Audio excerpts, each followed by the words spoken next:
checks and balances before transporting an inmate. At some point in your career, you may have to tell a higher ranking person no. And I'm going to tell you it's okay to say no. I'm going to give you two examples. The first example, we had here in Florida an assistant warden. I won't give his name out of courtesy. This assistant warden had a male inmate, and he was bringing him up through the control room. And a sergeant, who I know very well and did a great job, but I won't mention his name either, was working in the control room. The assistant warden says, I'm going to take this inmate out. Don't worry about it. And don't log the inmate out. The sergeant looked at the assistant warden and said, sir, you can do whatever you want later.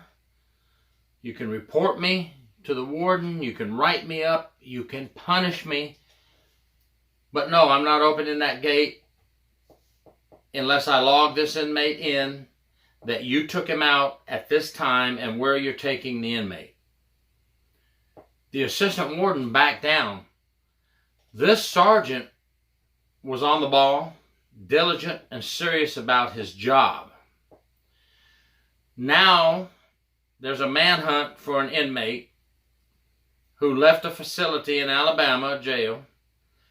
The correction officer had the title of assistant corrections director, whatever. And it's now known that she told an officer, I'm going to take this inmate to court and drop him off, and then I'll be going to the doctor because I don't feel so well. I'm not going to get into that whole scenario. We beat that horse to death the other night. But that officer was complacent. Maybe not up to par with the rules. Maybe she picked an officer in a day that she knew what officer would be on duty that would just say, okay. Where are your checks and balances, folks? How do you go past a control room with an inmate or all the way out of the jail? I don't know what exit they used or she used with this inmate. How do you get out of the jail without master control saying, wait a minute, where are you taking that inmate? Where are you headed with that inmate? And then logging it in and then keeping track of the officer's safety who's transporting this inmate. Now, we all know, number one, capital murder inmate. This inmate was in for capital murder, should never be transported alone. I'm telling you, at our jail here in Polk County, capital murder, you're escorted by no less than 2, but lots of times we have a follow vehicle as well when they go to court. Anyway, we know why he never ended up in court. He actually wasn't even on the court docket. So the checks and balances failed at the jail. I think some training needs to be done. I think officers need to be told it's your job to find out where the inmate's going. And if you are told, we have a court list at the jail. So if she says, I'm taking this inmate to court, what's his name? Check his identification, his armband, his ID tag, whatever your agency uses. Look at the court list. He's not on the court docket. Call the court. I'm master control, my job. I got to know who's going out and where they're going to. I know you're the assistant director of corrections, but just wait a minute. Hello, court. Do you have inmate so-and-so on the docket today? No, we don't. Did you call for an add-on to the court list? No, we did not call for any add-ons. Okay, thank you very much. Hey, Assistant Director of Corrections, I'm sorry, but I just called court. There are no court dates today or court appearances set for this inmate, and he was not placed on the add-on list. Okay? Checks and balances are in place. The first scenario I gave you with the sergeant stopping the assistant warden. By the way, I won't give his name, but the assistant warden later was transferred to another institution to work as assistant warden and was arrested right at the front gate of that institution for being involved in wrong ways with inmates. See? That example right there, that's being on the ball. That's an officer that knows the policy and procedure. So please be aware of your policy and procedure. Please don't be afraid to say no. Oh, by the way, another example. We had a warden. It's in my book, my first book. We had a warden come in to the prison 10 o'clock at night because an incident was going on, right?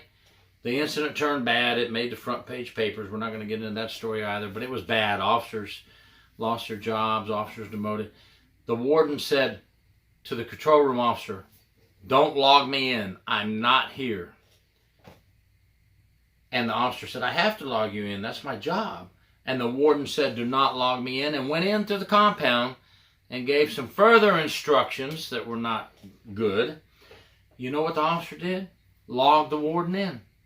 Warden blank. It's in my book, but I'm not going to broadcast it here again. Entered the compound such a time. Warden such exited the compound. 45 minutes later, boom. The investigation starts. The warden tells me during the investigation, I never was at the institution that night, thinking that the officer followed his orders. I pulled out the control room log and I said, "Would you like to look at this again, sir, and rethink your thoughts?" Well, maybe I was there that night. Long story short, the officer did their job. I'm telling you, you don't lose your job over an assistant warden, over a warden, and you don't lose your job over an assistant administrator of corrections, like this lady in Alabama who's run off with this inmate now. Folks, please remember this. Isn't it better to do the right thing and you will figure it out later, even if it becomes an investigation? How can you be wrong for what you did? You followed policy and procedure. You weren't complacent. You didn't just let an inmate leave without checking where they're going. Look at this case in Alabama. Had somebody been properly notified or properly did their job to find out where this inmate was going, this could have been stopped. And not hours and hours later to give them a head start to get away, would have occurred. Could have stopped it before it started. Stop fires before they start. Do your job. Don't be scared. Don't be intimidated. Yes, let's say I'm a slick sleeve officer in the control room. I got that rank in front of me. The warden I just gave you an example of, the assistant warden and this director. It's okay to say no when you're right, folks. Do it. Save yourself.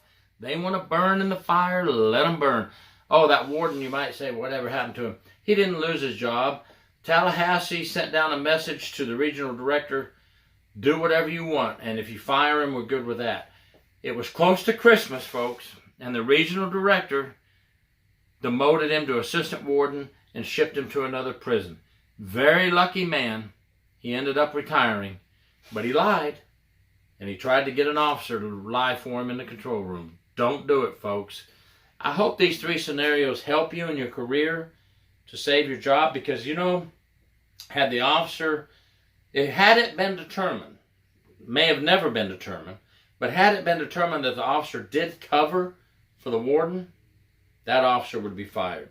Had it been determined that the sergeant in the control room allowed that assistant warden to take that inmate out without logging it in, that sergeant would have also been fired. And I think the same goes for this case in Alabama. Somebody's going to go down for that. How do you let the inmate get out without logging it? Or maybe they did log it. Maybe they did. I'm not there. Maybe they did put assistant director so-and-so out with inmate so-and-so. But did anybody check to really see if there was a court date? Why did not anybody stop and say, why are you taking the inmate out alone, by yourself? So many questions and so much wrong. We'll hear the final story when they finally arrest the female officer, which they will. She can't run forever. They'll arrest her, and we'll have another Joyce Mitchell on our hands. And then, just like Joyce Mitchell told the story of how she fell in love with these 2 inmates at Denimora, this officer will end up telling the story, believe me, because she's she's going to do everything she can not to get 10 years in prison, you know. Joyce Mitchell got 7, I think. I think she served 5 or 6. But anyway, craziness. It's not good, folks. And, you know, they're probably hiding deep in the woods, in my opinion, up in some foothills. You know, it's kind of hard to hide a 6'9", 250-pound convict with a blonde-haired officer in a big city, even in a little town. And a little town's the same, you know, little town, everybody sees everybody. They've got to be hidden out somewhere. They could be hidden out here in the swamps in Florida, and people that they know are bringing them food, TV, music, whatever they need, alcohol, cigarettes, whatever they need. Or they could be up in the foothills of Kentucky, or they could be in Canada by now. Who knows? But we will hear the final story when they're arrested. Thanks for watching Checks and Balances Before Inmate Transport by True Prison Stories. Thanks for watching. Gary York.